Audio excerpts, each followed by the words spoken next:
Uummanni kuma hedduun kamisa kaleessaa daandilee magaalaa Kaartuum irratti hiriiranii jiru.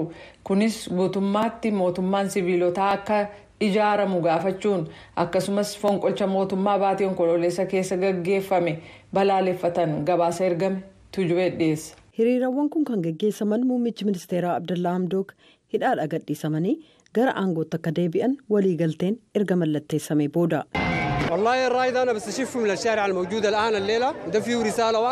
Maqaa rabbiin nan kakadha ilaalchi kun waan daandii irratti ta'utti adda.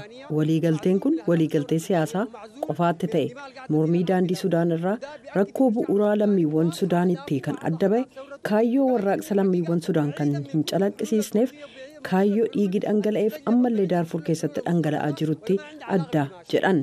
Waliigalteen waraanaa guddaan kun fonqolchi mootummaa jeneraalota waraanaatiin Hamdook irratti gaggeeffame qabsaa'onni mirga namaaf namoonni siyaasaa hedduun erga hidhamanii ji'a tokko booda.